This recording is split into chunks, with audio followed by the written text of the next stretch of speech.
एक बार एक व्यक्ति अपने काम से लौटकर घर आया और साथ में पनीर लाया और अपनी पत्नी को कहा कि आज मेरे लिए बढ़िया पनीर की सब्जी बनाना क्योंकि आज मैंने बहुत काम किया है और मुझे बहुत ज्यादा भूख लगी है और मुझे कुछ बहुत अच्छा खाना है। इसकी पत्नी कमरे से बाहर आई और पनीर लिया और कहा कि बिल्कुल आप हाथ पैर धोकर तैयार हो जाइए, मैं आपके लिए बहुत ही स्वादिष्ट सा खाना बनाती हूँ। वो व्यक्ति फ्रेश हो गया और टीवी देखने लगा और इंतजार करने लगा सब्जी के बनने का ताकि वो उसे कहा सके। किचन से बहुत अच्छी खुशबू आ रही थी। वो व्यक्ति बस सोच रहा था कि जल्दी से खाना बन जाए ताकि मैं अपनी भूख को मिटा सकूं। लगभग 1 घंटे के बाद खाना बनकर तैयार हो गया।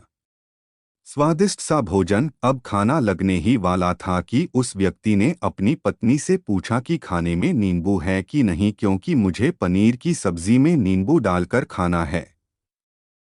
लेकिन पत्नी ने कहा कि नींबू तो खत्म हो गए, आपसे कहा था लेकिन आप भूल गए। व्यक्ति ने अपनी पत्नी से कहा कि रुको रुको, अभी खाना मत लगाओ क्योंकि नींबू के बिना खाने में बिल्कुल मज़ा नहीं आएगा, तो मैं अभी गया और अभी नींबू लेकर आया। वो व्यक्ति वापस से कपड़े पहनकर तैयार हुआ और नींबू की पास वाली दुकान पर गया। जब वहां पर देखा तो नींबू नहीं थे। उसका दिमाग क्रोध से भर गया। उसने सोचा कि यार उसके पास नींबू नहीं है, चलो थोड़ी आगे वाली दुकान पर जाता हूँ, शायद वहां नींबू मिल जाएगा। वो थोड़ा और आगे गया लेकिन वहां पर भी नींबू नहीं मिले। अब उसने सोचा दूर की सब्जी मंडी चला जाता हूँ, वहां से नींबू लेकर आऊंगा क्योंकि नींबू के बिना सब्जी में मज़ा नहीं आएगा। करीबन आधे घंटे के बाद वो करीब के सब्जी मंडी में पहुंचा। वहां पर उसे नींबू मिल गया और वो बहुत खुश हुआ कि चलो नींबू मिल गया और अब मैं घर में जाऊंगा और सब्जी में नींबू डालकर अच्छे से सब्जी खाऊंगा। अब वह खुशी खुशी नींबू लेकर घर आया और अपनी पत्नी से कहा कि जल्दी से सब्जी गरम कर दो, रोटी गरम कर दो और नींबू काट ताकि मैं अच्छे से खाना खा सकूं।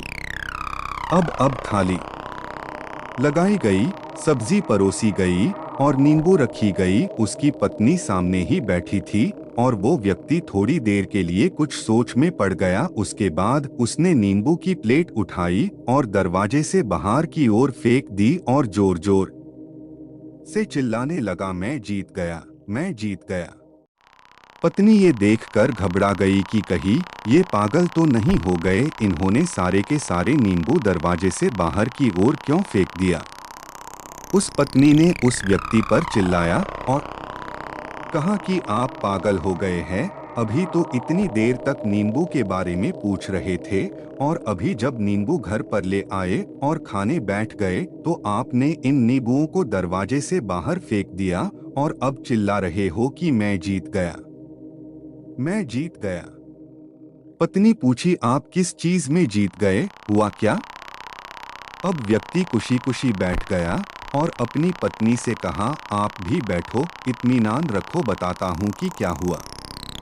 आज सुबह से ही मेरी जीत मुझे अपने बस में करने की कोशिश कर रही थी। जब मैंने बहुत काम कर लिया तब मुझे बहुत तेज भूख लगी। जब मैं घर पर आया तो तुमने बहुत ही स्वादिष्ट सब्जी बनाई, उसकी खुशबू मेरी नाक में गई। फिर मेरी जीभ ने कहा कि इसे अब नींबू चाहिए। मैं पास वाली दुकान पर गया लेकिन वहां नींबू नहीं मिले।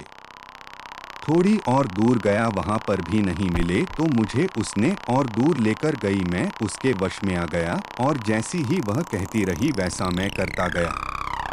अब मैं वैसा ही करता गया जैसा वो मुझसे करवाती गई, लेकिन अंत में मैंने विजय प्राप्त कर ली। मैंने उसे उठाकर बाहर फेंक दिया और कह दिया कि तुम्हारा मुझ पर कंट्रोल नहीं है बल्कि मेरा तुम पर कंट्रोल है और मैं जीत गया। क्या आपको समझ में आया कि कैसे अपने इच्छाओं पर विजय प्राप्त करें?